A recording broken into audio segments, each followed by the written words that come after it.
All right, so let's start. We're gonna start.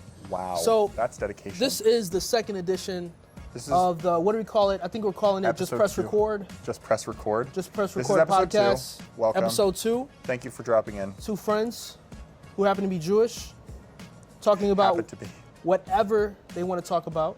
Yes. But today we're going to cover a few different topics. We're going to try to have a little bit of a topical conversation, and we're kind of just like free flow. So some of the interesting topics we're going to go through today. Taylor Swift gives $100,000 bonuses to her drivers. You know, all her equipment has to be taken around on big tractor trailers. So she gave them $100,000 each, I believe, in bonuses. She was asked to delay her concert by the Lieutenant Governor, Taylor Swift. An Oppenheimer movie, the big Oppenheimer, the guy who had a big part to play in creating the atomic bomb. The movie, it added a shocking line to the movie, apparently. Wait, they added a line after like... Christopher Nolan, the director, allowed the actors to ad-lib some lines, which was apparently shocking. We're going to take a look at that. Interesting. Barbie is heading to $1 billion, which is crazy because all these movies are flopping like crazy right now. And Barbie... it's got some big stars in it. They marketed really well also. Barbie Girl, Barbie World. They marketed really well. The marketing writes itself. Whew. We got Barbenheimer. They're saying that if you take certain moments of the Barbie movie and the Oppenheimer movie, you chop them together. They like go together perfectly. We're gonna get some clips of that. I heard even about a lot of people are doing a double feature. Well, they'll watch them back to back, and we'll talk about that. People the writer's strike. Writer's strike. Steph and Amell had some comments to say about that. WGA and the AMPTP finally met for the first time. And we got a bunch of other topics. That's a lot of topics right there. Yeah, I have slightly more abstract topics, but we'll probably got some more topics. Some of them we're gonna mix and match. We're gonna do some of these topics that are topical in the news. We're gonna talk about some of our own stuff. We're just gonna let it flow. But I think this is a good place to start. Yeah. So again, my name is Danny V. Danny Vacciana Presents on YouTube. You can also look me up on Facebook. You can also look me up on Instagram, all under Danny Vacciani or Danny V. My friend over here. Shlomo H. You can probably find me on LinkedIn under Shlomo H. And look for Dress Like Yourself Man. That's my email. Feel free to reach out to me if you have any style questions or are looking to make some changes in your life.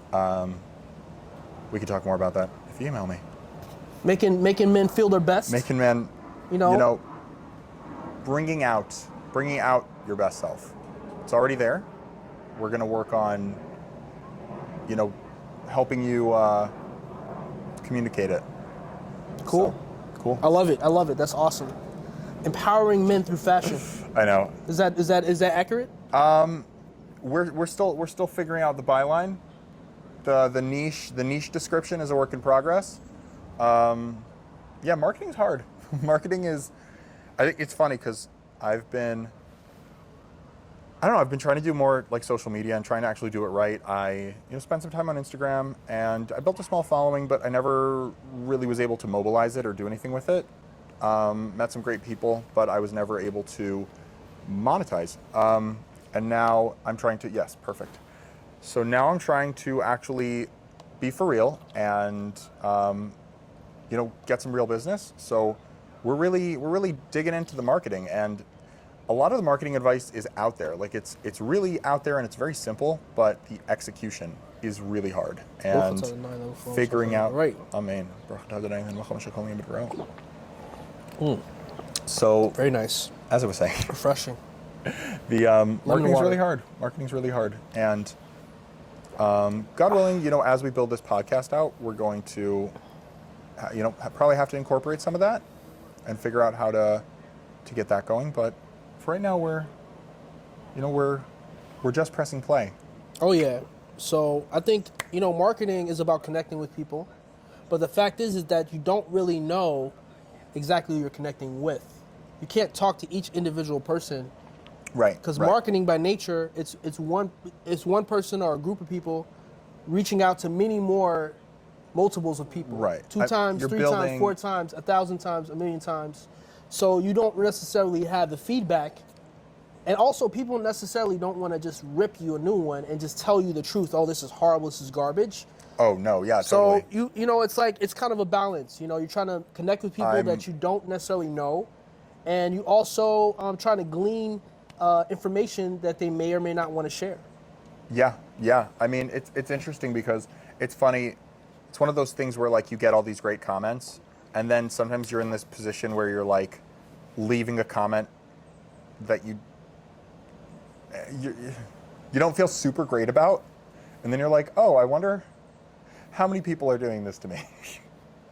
Try not to think about it. It's better if you just don't think about it and you just do your thing and connect with people in the DMs. That's really what it boils down to. You know, sometimes the comments are a little fabricated because like you have to do it. It's part of like what you got to do to like grow and connect with people. But the DMs, that's where things happen. You know, you really talk to people, and hopefully there's more honesty there. You know what? It's really the same as in real life, where you never really know where you stand with people. Obviously, you can pick up social cues, but even in real life, even without all that separation, there's still that tangible distance between people, and that's why, you know, it's really important to stick with people for a long time, and, you know, give them the chance to present themselves. We've definitely seen in the news some marketing snafus. You know, without getting too political, you know, we've seen the whole Budweiser, the Bud Light thing, where it kind of misread their audience a little bit. Yeah. And it's kind of gone off into other things. But, you know, marketing is really, it's very delicate sometimes. I actually just saw something that I thought was really funny. This was one of these articles, but I like that there's, and also, we're not getting political. I just thought this was really funny. So Doc Martens, right? Yeah. Doc Martens are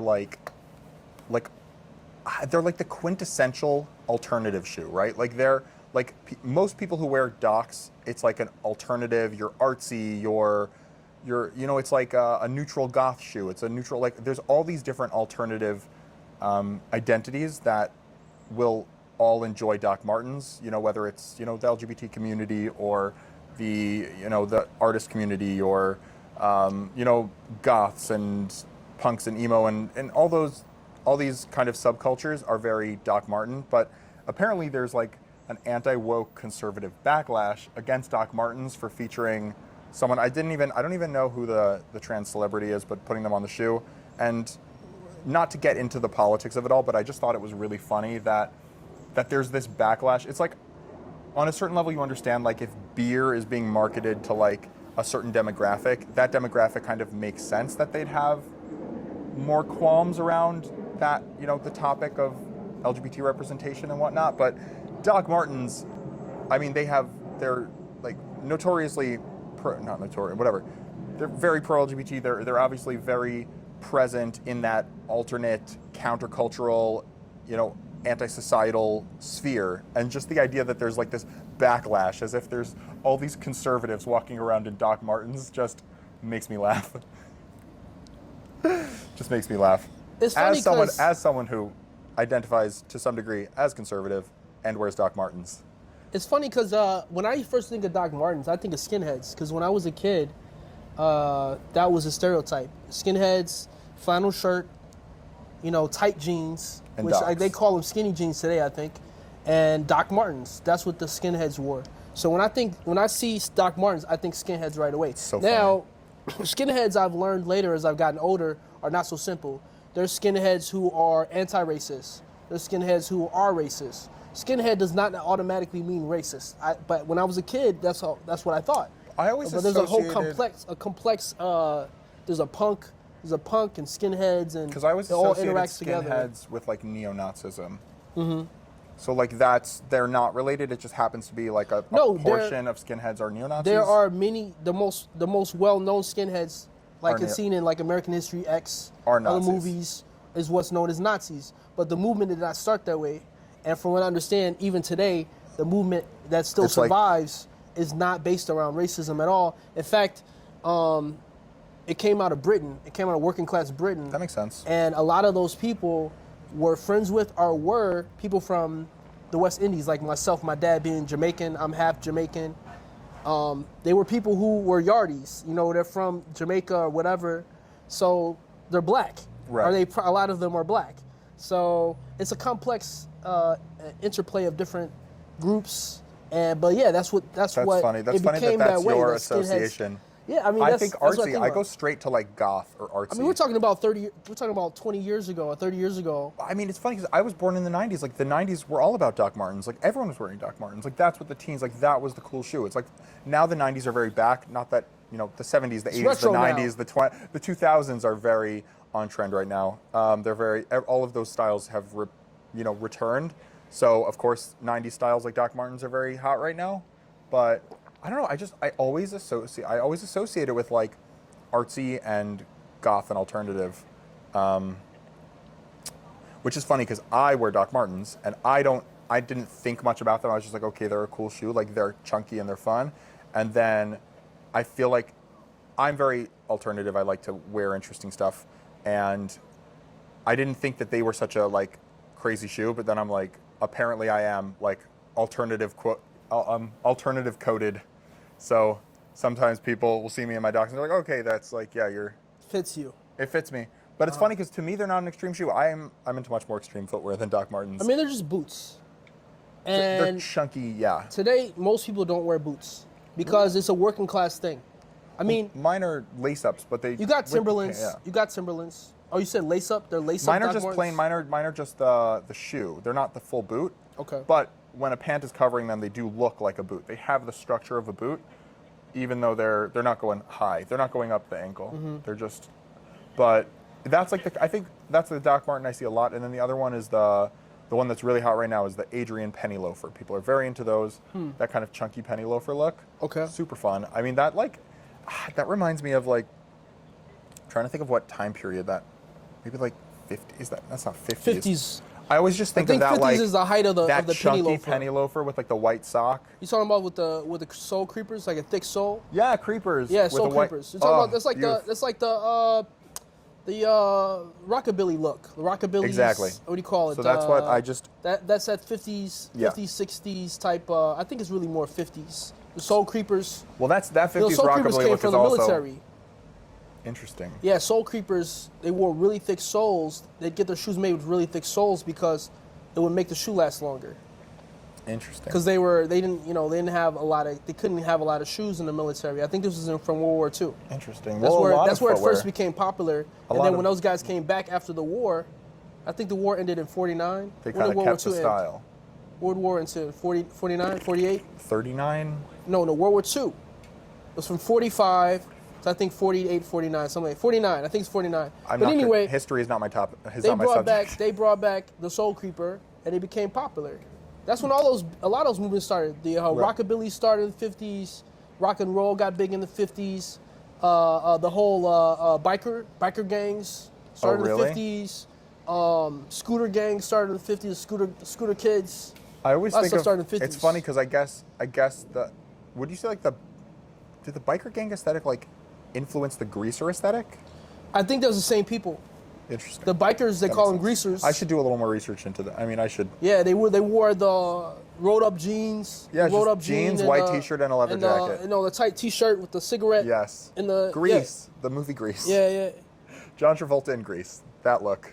All right, so let's talk a little bit about Taylor Swift. Let's talk about Taylor Swift. So Taylor Swift is big right now. She's trending right now.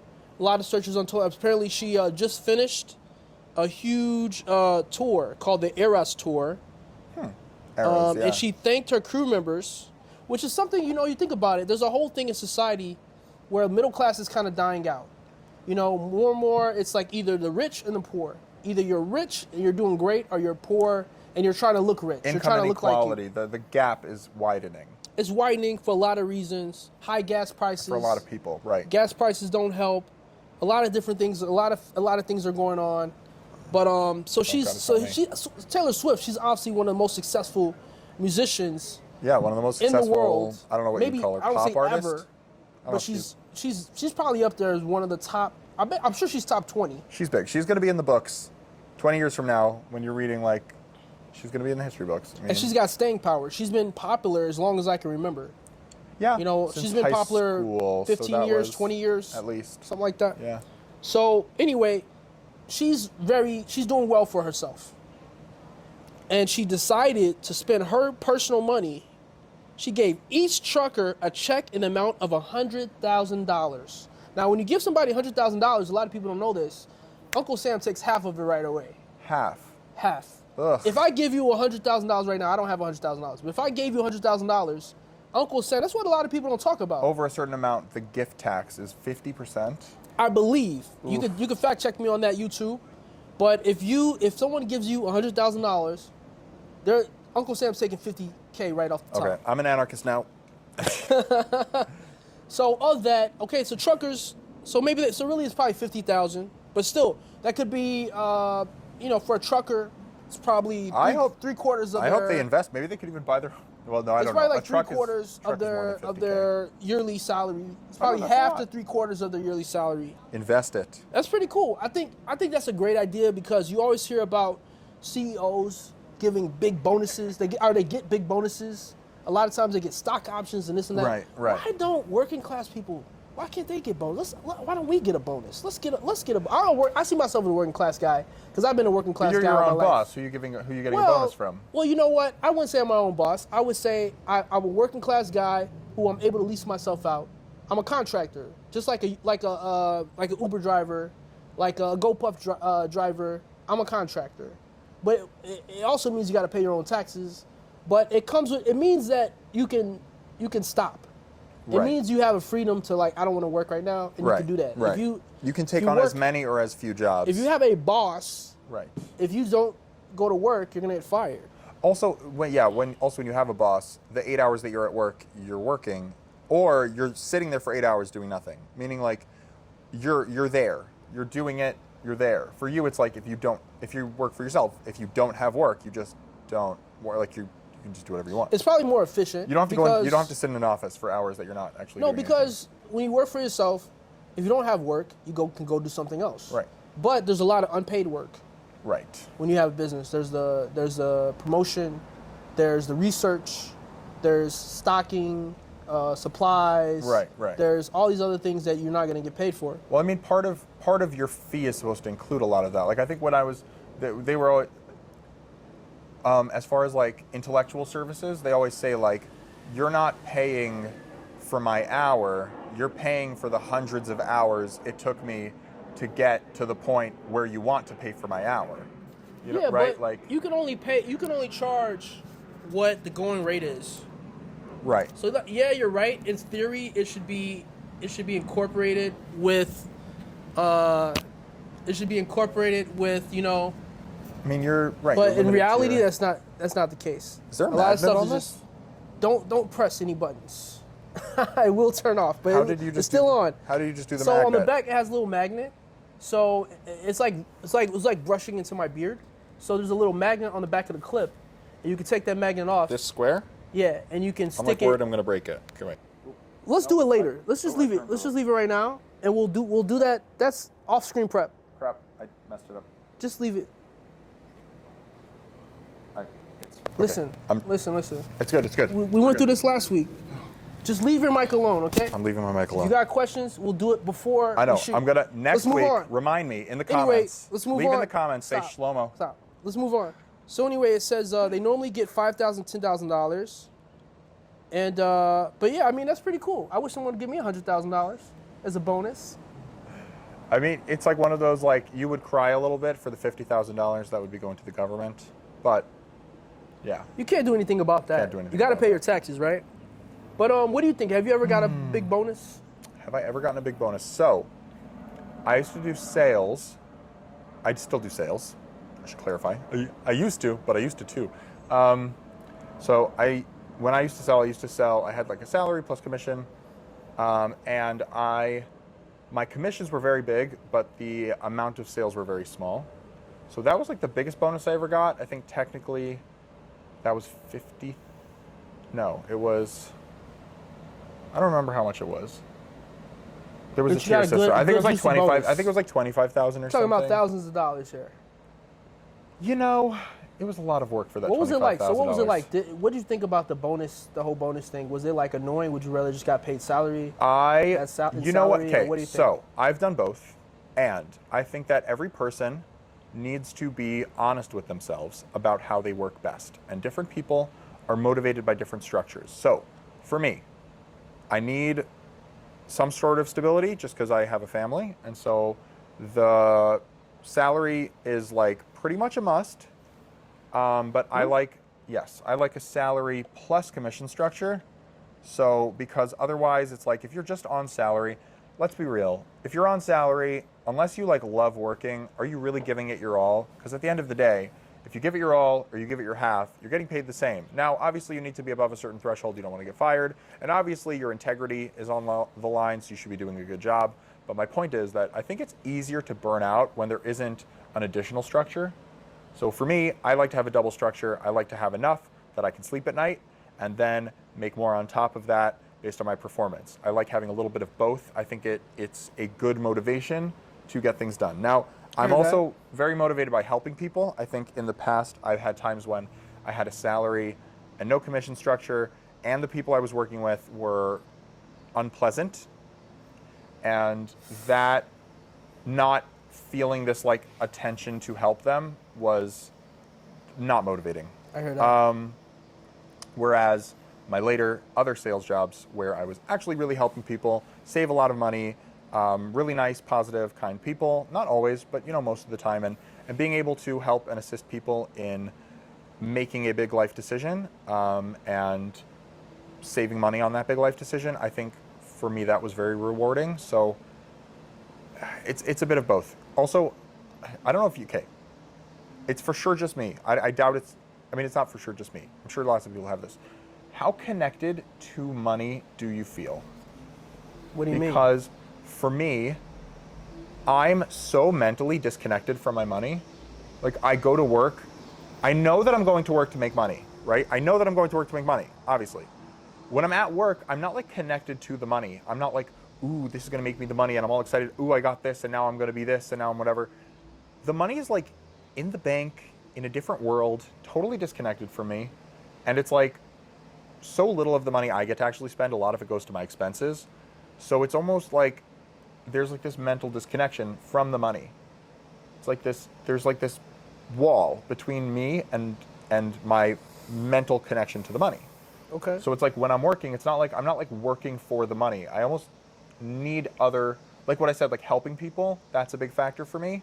Mm-hmm. Like for me, helping people is where I'm putting my focus, and then the money is the outcome, but I'm so dissociated from the money, it's like I need to feel like I'm helping people more than I need to feel like I'm getting that bonus or like I'm getting that money. I think there's an emotional connection, there's a mental connection, and there's like physical connection. Physical connection, you need the money to pay your bills. Like, I need money right now because I have to pay for this or this other thing. Right. Mental connection is like I'm thinking about how much I'm actually getting paid for my time. And emotional connection is like how much do I care about this money. I would say all three of those are a 9 out of 10 for me. Being like, it's very important. You're like very it's connected. very mentally, emotionally. But because I guess it's different if you're a salary worker versus you have some sort of business. Because if you're a salary worker, presumably as long as you show up to work and you do a okay job, you're gonna at very least get that paycheck. Right. Unless they have layoffs or something. If you have a business, you have to sell every second. Right. And if you don't, you're done. And like you never know when you're gonna get paid next. You never know if you're gonna get a call today or tomorrow or the next day. You never know what's gonna happen. Yeah. So it's a little different.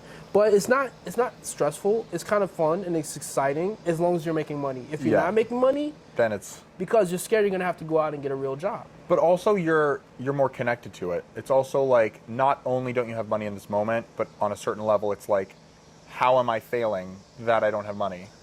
I wouldn't call it failing. I wouldn't call it failing failing either. Saying. I know what you're saying. I'm not saying, but I wouldn't call it failing. I would call it how can I adjust things? Because whenever you're a business, it's supply and demand. If you're not getting the supply, if you're not giving the supply, you're not going to find the demand. Right. You gotta, you know what I'm saying? Yeah, but I want to clarify. Yeah. on my use of the word failing. Yeah. My use of the word failing wasn't to say that you are objectively failing. I'm saying it's the subjective feeling that people get about themselves, the like cruel words that we call ourselves in our minds. I feel that. That's right? something I never accepted. I hear that. I hear what you're saying. Right. I just never accepted that definition. Right. Like for me, as long as I'm trying and I'm actively doing something, I'm a winner already in my mind, which is kind of like, it's a little bit of it's kind of the trophy. It's a little bit of the trophy millennial thing. You get the golden participation trophy. But I think like if you're really trying, there's a just show up and really try. Right. That doesn't deserve any trophy. No, right, if you really give it your all and you're really trying to get better and it doesn't work out, I think you still should get a... Oh, for sure. You should give yourself... Maybe you're the only one giving yourself a pat on the back. You should give yourself a back. Okay, now how can we fix this? Because a lot of stuff, it's not your fault. Working on that. You did your best. Yeah. It's not your fault. You tried. It's not your fault. Like, you have to, like... Because the thing about it is, like, there's a self-defeating attitude where you just get so... Basically, it's navel-gazing. It's basically navel-gazing, where you're just looking down, oh, I feel so bad, and it just becomes this cycle. But everything in the world is up here. You have to look outward. And if you're so worried about how you feel and how this makes you feel and stuff, you'll never be able to see all the opportunities out there. That is something that I'm working on a lot right now. Yeah. Because my default setting is very mental emotional. And I'm very happy that I am a feeler. I'm very happy that I'm in touch with my feelings and that I'm able to help other people manifest and process their feelings. I think that is a power that I love, and it's great, and there's lots of upsides to it. The same way that being unemotional and being able to just execute and do is a power, but then obviously the feelings have to go somewhere, and sometimes those feelings are unprocessed and they, can become poisonous. So it's like everything has its pros and cons, but it's interesting to hear you say that because I'm very much in just like this. My default setting is in that feelings camp, and right now I'm working a lot on that kindness to myself that I'm doing, and then also feeling like I'm doing enough, because for me, I never know what enough is, and so when I'm doing something, I'm like, maybe I should be doing more, and then you do too much, and then you burn out, or you don't do anything because you're like, well, I have to do 100 things. It's like, no, just do one thing. No, but I have to do 100 things. I have to do 100 things, and then you don't do one. It's like, no, shut up, forget the 100 things, do one thing. Okay, great, you finish that, do the next thing. It's true. You definitely have to manage your energy. Because it's like your energy, once it's gone, is gone. It doesn't matter what else is going on. Once you're tuckered out, you're tuckered out. Yeah. That's it. So, energy management has been a big struggle for me, and it's been something that I've been putting a lot of time and thought into. It's one of the things. Oop, what was that? It's all good. Don't worry about it. Just keep going. Just keep going. Energy management. Showtime. Yes, energy management has been something I've been working on a lot, and something that has really helped me on that you should check out the podcast Personality Hacker, learn a little bit about Myers-Briggs and the cognitive functions, and no, this is not your small, meanie, oh, I'm such an ENFP, vomits rainbows. It's very, it gets into the Jungian cognitive functions, so like Carl Jung, psychologist. If you're a Jordan Peterson person, you've heard of Carl Jung. It gets into kind of the way that your mind takes in data and learns what you focus on when you're learning, and also what you focus on when you're decision making. So that was something that helped me, I think, manage my energies a lot more, and it's something I'm working on, is managing my energies with very careful planning. So knowing where my energies come from and trying to focus time on providing those energies, and also knowing where I spend a lot of energy and minimizing that, or at least sandwiching it between energy giving things. But I don't know. Yeah. No, I hear you. I feel like that's really important. I think it's good to be able to, self-diagnose a little bit, kind of understand what's going on. Figure out why things are the way they are. A lot of times, you can mentally, not understand like why am I feeling this way or why I'm doing this, and like to be able to try to understand, where you're coming from yourself, like really helps. But here we got another one related to Taylor Swift. Okay, this is a funny story, and I don't believe this is true. Yeah. So one of two things has to be true in this scenario. Either Spotify is a liar, or Taylor Swift is secretly not as popular as people think she is. Because apparently... We're streaming live right now. Can we do this later? I just don't know why it's happening here. Why not? I thought it's okay. Is it a problem? Yeah. We'll talk about it. You know what? Can we finish up and we'll talk about it? Sure. We'll talk to you. We're sorry, but we're streaming right now. Do you need it? We'll talk to you. Using? It's not like a. Okay. All right. We're very sorry. Are we'll you make using it up or like we're happy to move? I mean, not right now, but it's like. We're streaming right now. Can we have this conversation in like half an hour?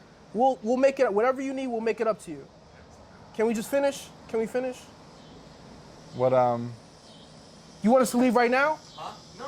Can we finish what we're doing, please? Sure. It's okay. 30 minutes, okay? We'll talk. Can we finish, please? Okay. Let's go. So basically, okay. So one of two things: either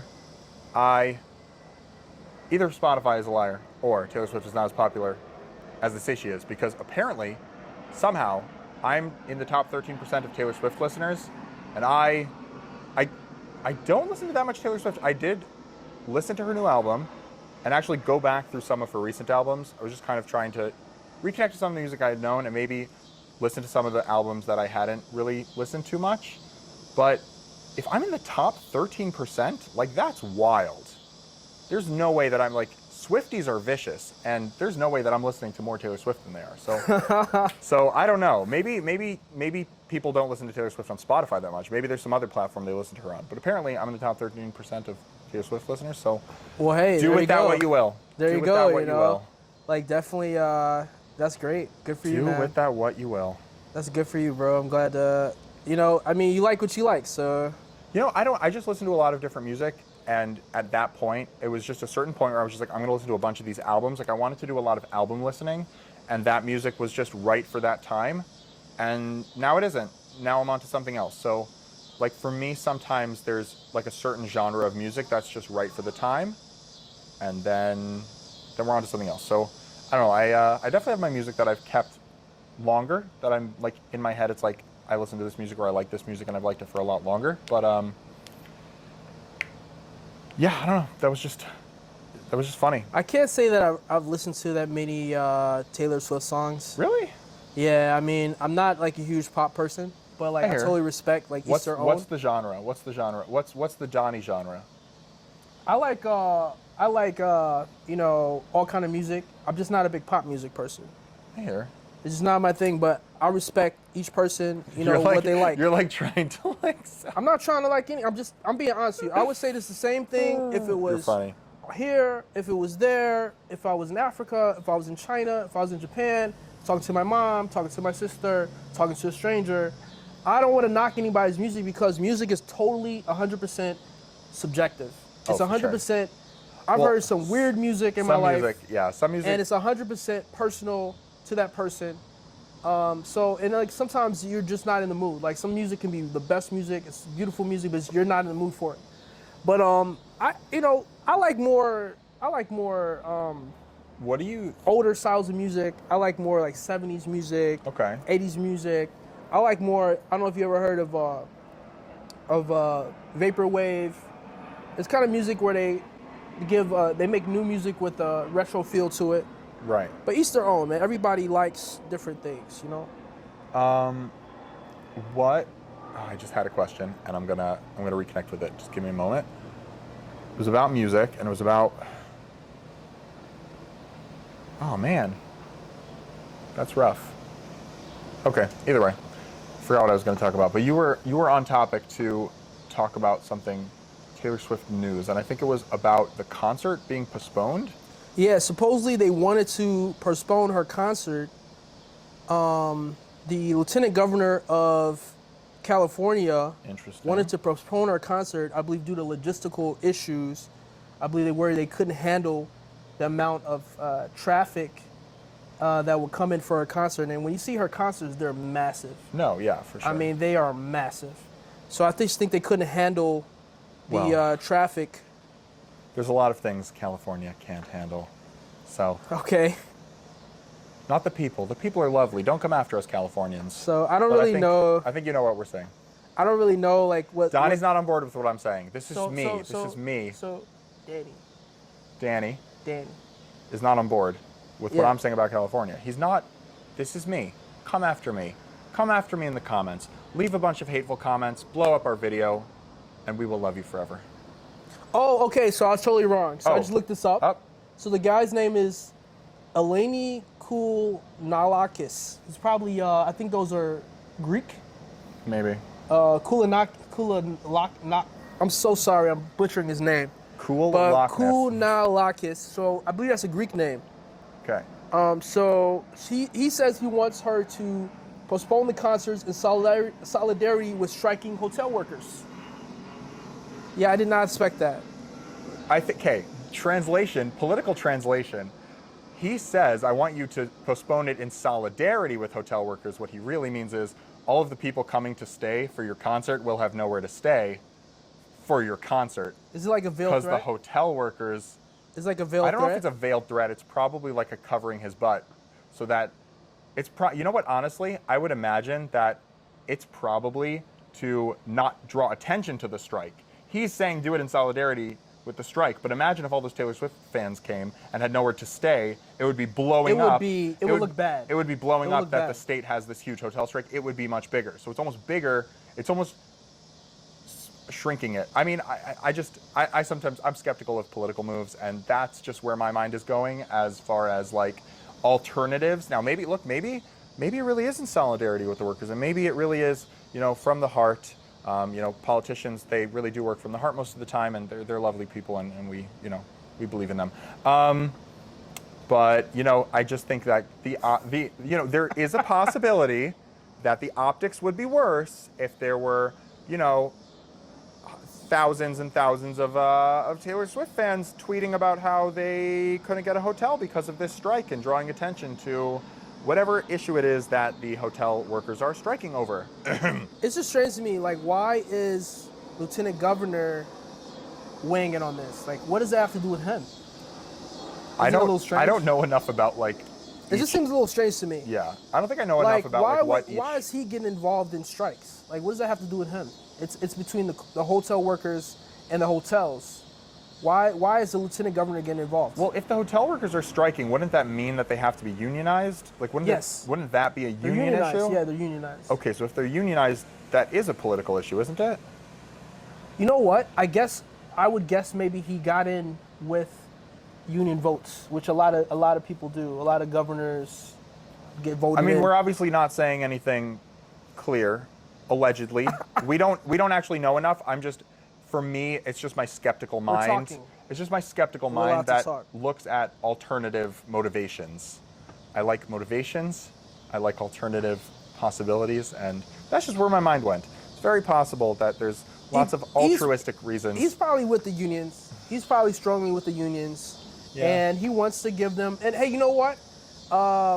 I've never actually worked. I never actually belonged to a union. I did almost all working class jobs in my life. I worked in an ambulance. I worked in a grocery store, more than one grocery store. I worked as in a deli. I sold supplies door to door. You name it. I could go on and on. But I was never unionized. But I'm guessing, when you're in a union, that's not true.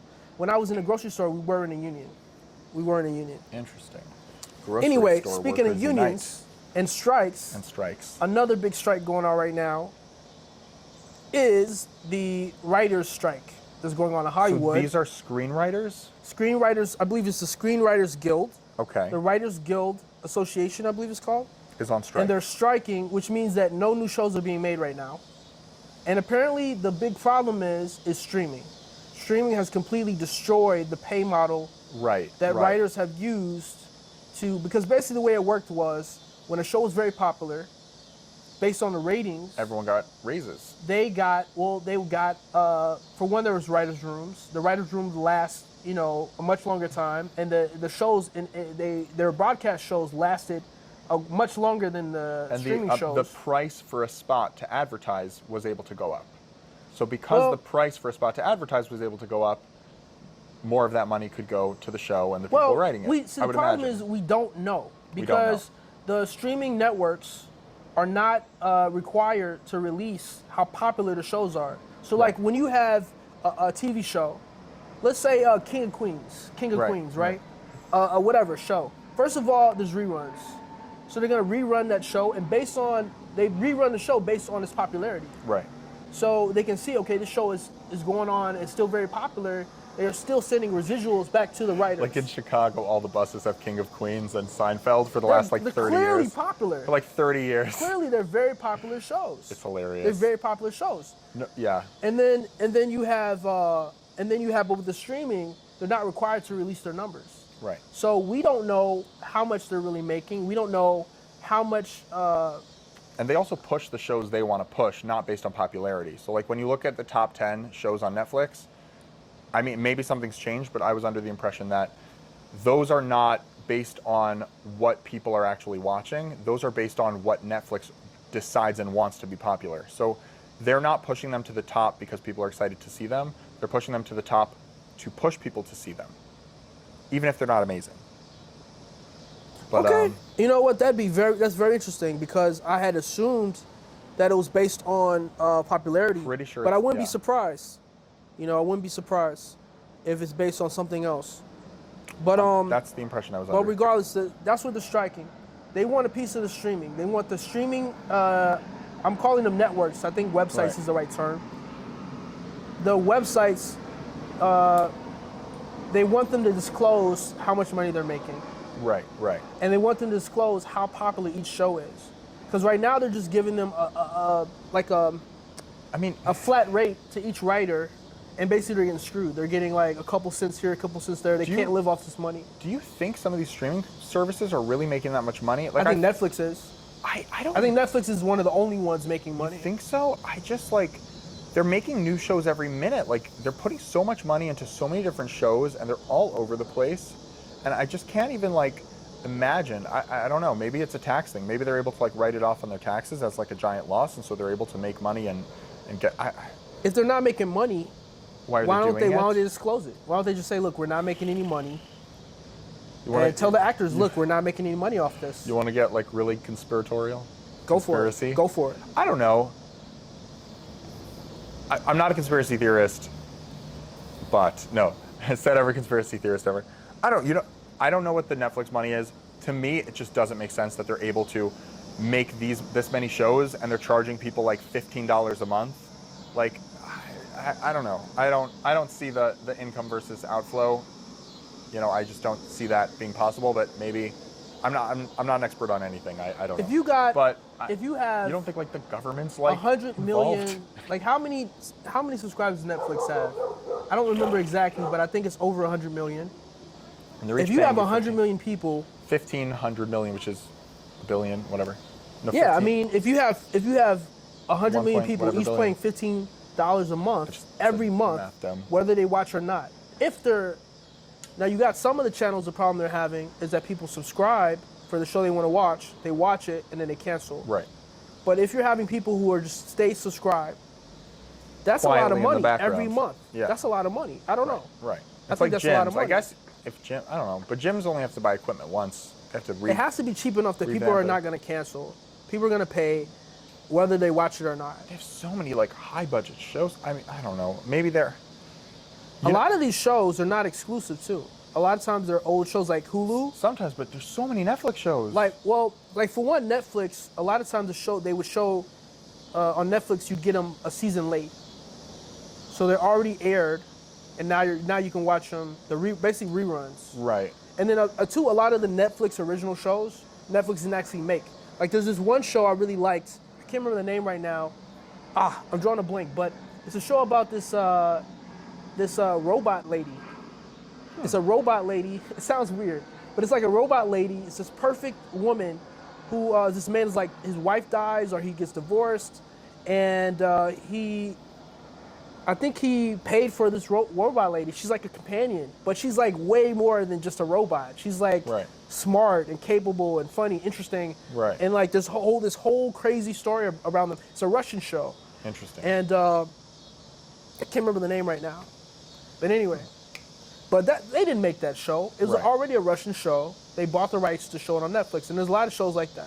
That's considered a Netflix original, that show? Yeah, if they premiered it in the Western market. Then Or they if they call it premiere Netflix. it, But I mean, like Wednesday internationally. or all of these home remodeling shows. I don't know about those. I Like don't those know. are all like Wednesday is Netflix, and then Netflix is also okay. We got to talk about this. Do you read One Piece? Do you know anything about One Piece? Okay, so One Piece is a manga about pirates, but it's like a fantasy pirate world, and there are these fruits that if you eat them, they give you powers, but you lose your ability to swim. It's a very like fun, That sounds deadly. goofy. Can't swim. Yeah, well, it's a great manga. It's a very fun, goofy manga and very popular anime. I'd never watched the anime. I read the manga and I thought it was great. I'm not up to date, which shame on me. But basically, Netflix is making a live action. So things I like about the live action that I think are really great are that all of the characters are actually like the characters were chosen by the original artist. So like the original artist disclosed what all of the races and nationalities of all the characters were, and they are actually like those races and nationalities. Like they actually pick people from those pools. So like the main guy is Brazilian. There's a girl who's Swedish. One guy is African. Another guy's French. Another guy's Japanese. So like I'm a big fan of like diversity done well. So I like that. I like that it's whatever. That's just me. Nice. I like the, I like that called 90s, One Piece? that 90s not forced diversity where everything's just like chill and like the characters are just who they are, and that's fine. But so that I like about the show. What I don't like about the show is it's a very campy manga. I don't know what the anime is exactly like, but I feel like it's probably pretty campy.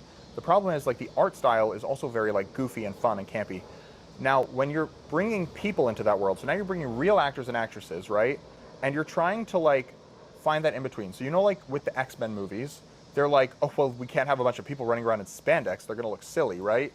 Let's get them like a leather costume, right? The Spider-Man costumes, like all of these movies, when they bring it to real life, they ramp everything up so that it's believable. So something I don't love about this is like, everyone looks like they're wearing costumes. They all look like they're cosplayers. Everything is too serious and not serious enough at the same time.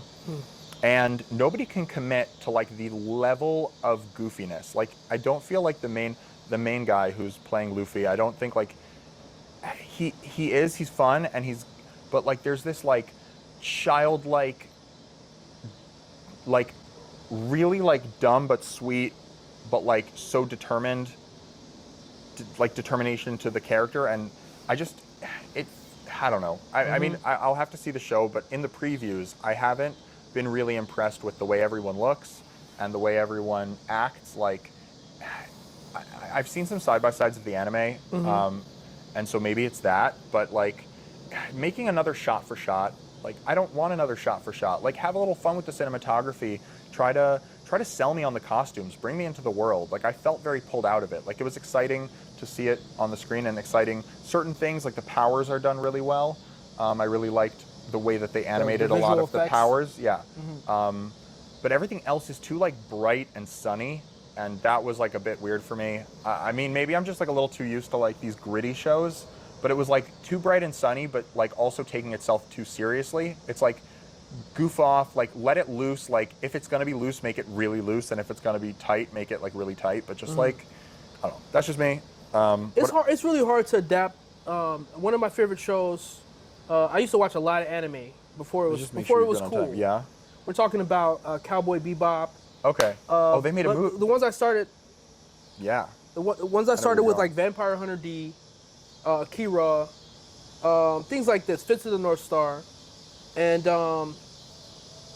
it was just starting to get popular when I was like a freshman, sophomore. It was just, I think by the time I was like a junior, that's when Dragon Ball Z started coming out. By that time, and then by the time I was a senior and in high school, you had like Pokemon, Yu-Gi-Oh, like all these huge hits came out. Everything was translated, you get everything in English. But when I first started, we're talking about a little bit before all and freshman to dubbed? high school, it was still, no, it wasn't even dubbed. A lot of it was still in Japanese. Subbed. You had to learn, not even subbed. You had to learn some Japanese to watch it. Nanda. I still remember a little bit. I don't remember, I forgot most of it, but I learned some Japanese. Weebs were just to more watch committed it. back then. I mean, it was something really cool and different. Right. And I wanted to be a part of it. And they were showing, you could watch it on like public access. You couldn't even see it on regular TV, even cable TV Right. at that time. We're talking about 97? Dragon Ball wasn't in America then? 90. When did Dragon Ball come to 98? America? I don't know. But this is what I remember. Right. It may have been out, but I didn't see Right, it. right. I didn't, for whatever reason, I didn't know about it. We weren't quite there yet. But, Dragon Ball, Sailor Moon. But yeah. anywho, yeah, Sailor Moon was Sailor Moon's been out for a long time. Sailor Moon, Speed Racer. Speed Race. Well, Speed right. Yeah. These are older shows that's been out. Yeah. They've been out for a That's long funny. time. But like a lot of the stuff, you know, they were minor hits. Like they were hits, but they Right. weren't like Yeah. transforming animation. You know what I mean? It's like anime really transformed animation. It really changed even, you know, American animation, I Yeah. think. Oh, but for anyway, sure. my point is this. A lot of times when you try to convert it to live action, which is the same problem that Aladdin had, Oh, same problem that Little Mermaid had. you lose the A fun. lot you lose. It's very hard to translate a lot of these things to live action. It loses a lot, and it's very hard to cast it. It's very hard. It's very hard to keep it true.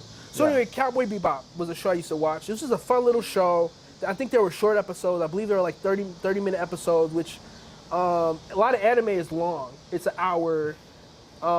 They were short little episodes, fun. It's their bounty hunters. Right. It's very like whimsical.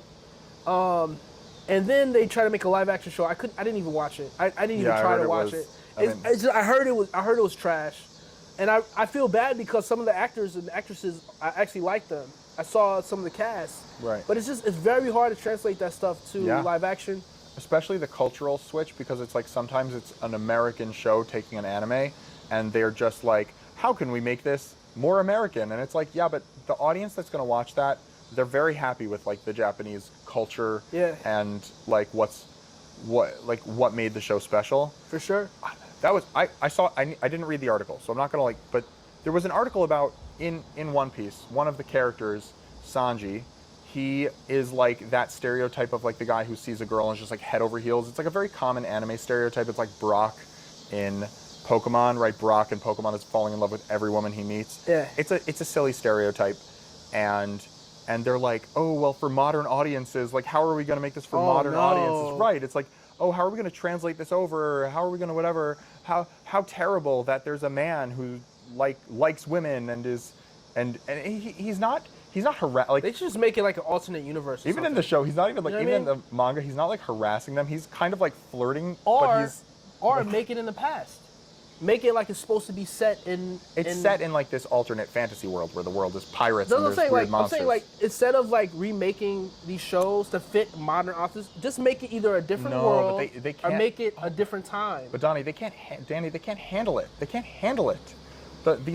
Okay, here's an example. Like people can't handle it. They don't know the difference between like character and fake and real life anymore. Like there was this, okay, when one of the X-Men movies came out, there was a poster of the villain choking Mystique.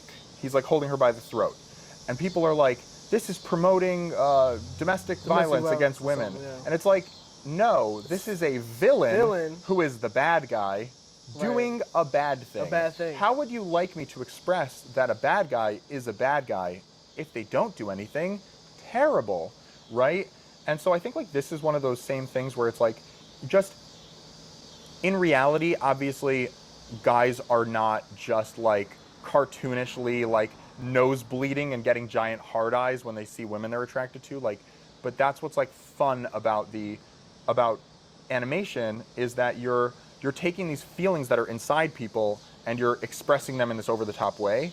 So it's like it's not like he's some creep who's like harassing women. It's his feelings being expressed in this cartoonish, over-the-top way, and I just don't think it like needs to be adjusted for audiences. I think it could be very funny, but who am I?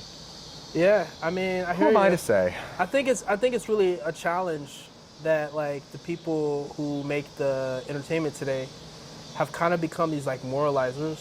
Moralized and just I'm not boring. sure. I'm not sure if Boring. I'm not sure if it's about what it's really about. If they're afraid that they're gonna bomb if they don't promote certain type of values.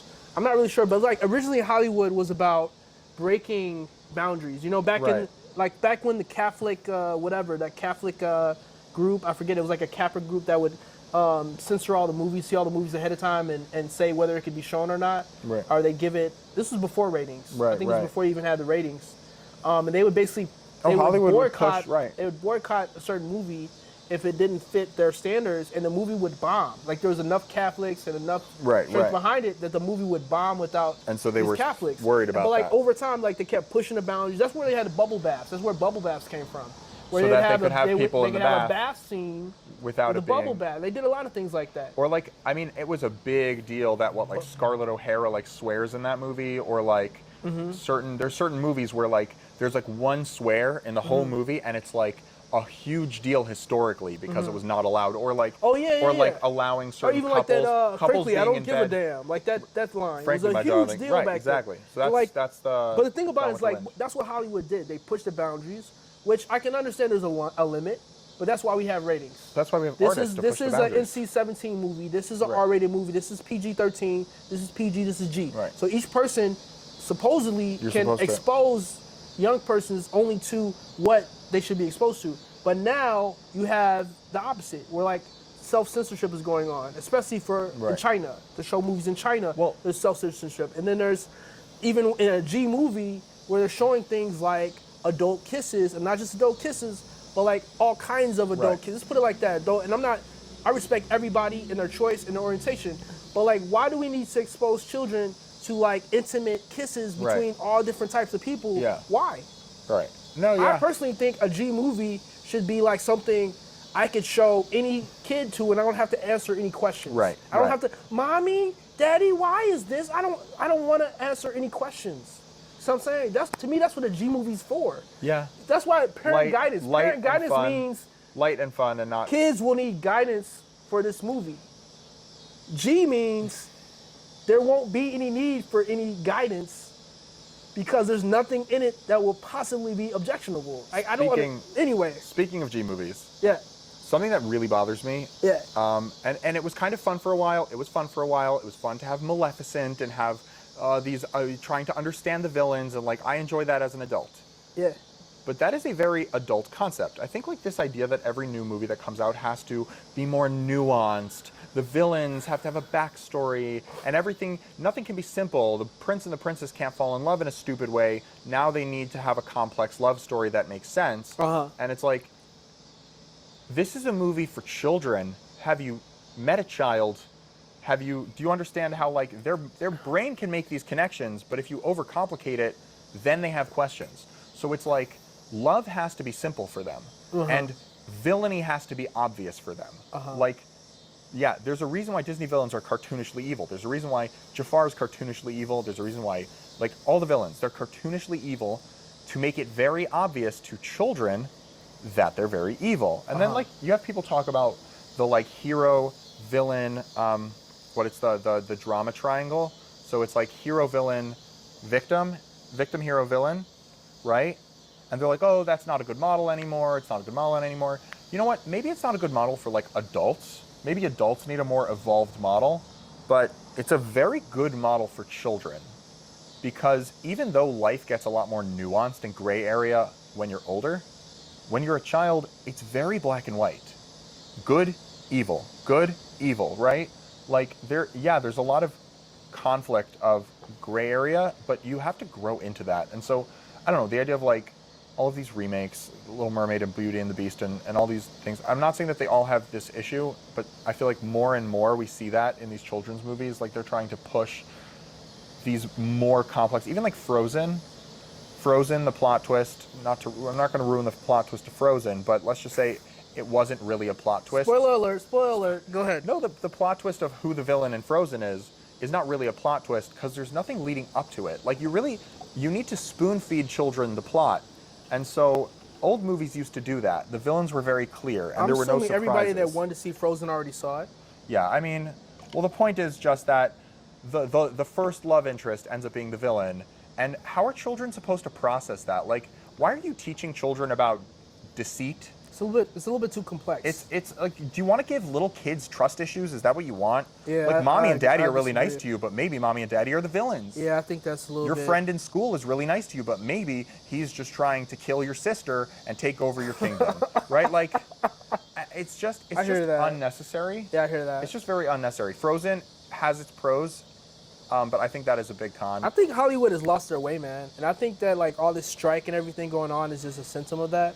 It's like they lost what they're trying to do. Like, what are y'all trying to do?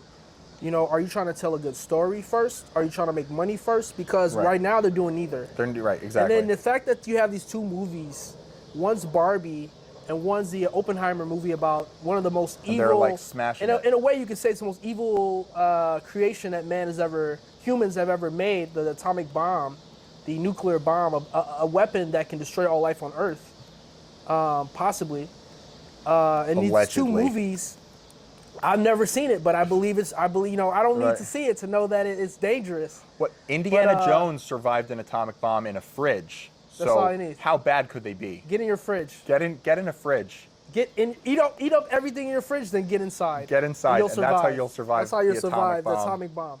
Don't- But what? Don't do that. Yeah.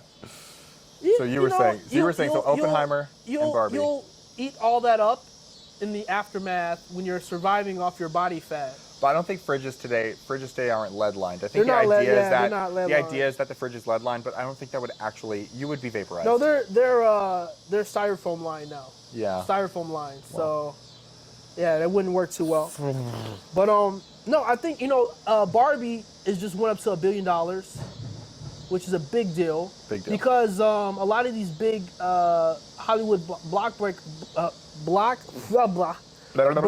breakers. Ball breakers, blockbusters. Blockbusters, thank you. Blockbusters. Big Hollywood blockbusters are barely breaking 500 million.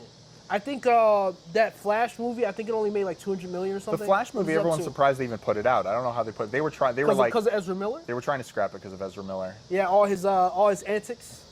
Antics. It had a Michael Keaton Batman in it. I heard the people that saw it. I heard it was really good. I didn't see it. I heard it was a crowd pleaser, but like as like an actual movie, like. But whatever. I'll tell you something else. What killed the movie is Corona. The big virus. I mean, because before that's not. But I'll tell you what. Are we gonna get blocked on YouTube for saying that? I don't know if you can say that word. I might beep it out. But anyway. Klublerbel. The Klublerbel The Klublerbel virus. The Klublerbel Vlerblis. From an unnamed country, far, far away, but in a galaxy. In a galaxy far away, but even before the virus, the unnamed virus. The thingadoodle. Even before the unnamed virus, I hadn't gone to the movie theater in years. Why would I go to a movie theater when I watch it at home? Right. The only time to watch something in a movie theater if it's like an IMAX. Date night. Which another thing, Oppenheimer's in IMAX, I think. Yeah. It's an IMAX shot. But IMAX or something like that, or it's some big movie I really want to see in the theater, and you want that whole theater, because it's not just you, it's all the oohs and the ahs and the laughs and the audience. It's like a whole thing. You got the popcorn, right. You got the candy, you got your big thing of soda. It's like a whole thing. It's the experience got a of hot date. I got a hot date tonight. Hot date, going to the movies. Got a hot date. I think we should wrap up. Yeah, let's wrap this up. To go. But anyway, I just want to say, we're gonna do our big goodbye with the drone.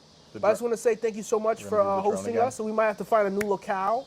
Yeah, after we may have what to find happened over there. We're probably gonna find a new locale. We're gonna cut that out of the. I'm not cutting that out, but that was the that seemed to be the landlord. You may want to cut that out.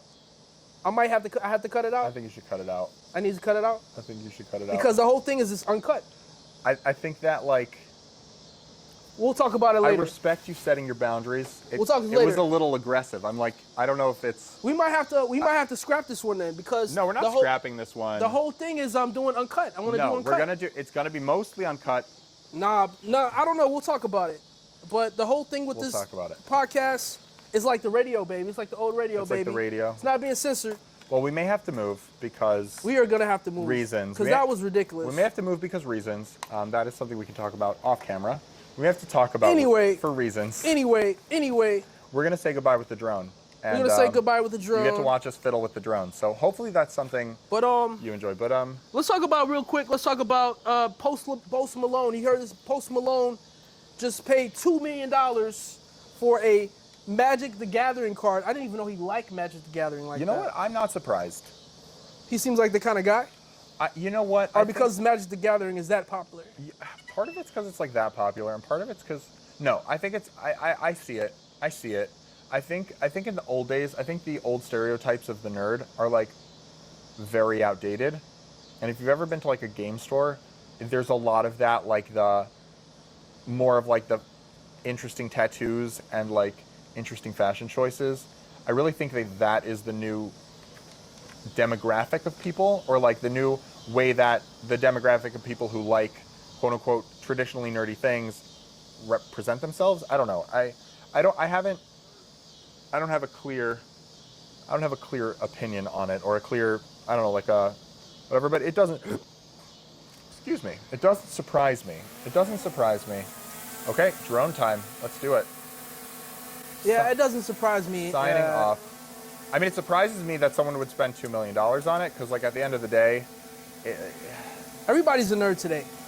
I don't know. I'm like, it just, you know what, in a way it gives me hope, because I think I have more value to offer than a Magic card. So maybe I can get someone to pay me a couple grand for my services that will actually make a long and impacting, an impactful difference in their life. So maybe people will pay me to do that for them, because if Post Malone, if a Magic card can garner $2 million, then maybe my value as a human being can garner a couple $1,000 for a lot of one-on-one time and good things. Okay. All right, so Are we ready? see you next week. Hopefully next week we'll be back with another podcast. And you guys stay safe out there. Maybe in a new location. Maybe. We're going to be in a new location. After that, that can't happen again. That was ridiculous. All right, take care, guys. Bye. Subscribe to our YouTube channel. Hit like, hit subscribe. Honestly, you know what? Give us feedback, okay? You want to dump on us in the comments? Do it. Tell us what what you liked, what you didn't like, what topics you liked. Weigh in. Maybe I'll get access to the channel and I'll answer some of your comments. We can take turns answering comments if anyone decides to leave them. Please leave us comments. We eat the comments. That's what we do. We're starving. We haven't eaten a comment in so many weeks, and if you don't feed us comments, well, we're gonna waste away. All right, peace. That was nice.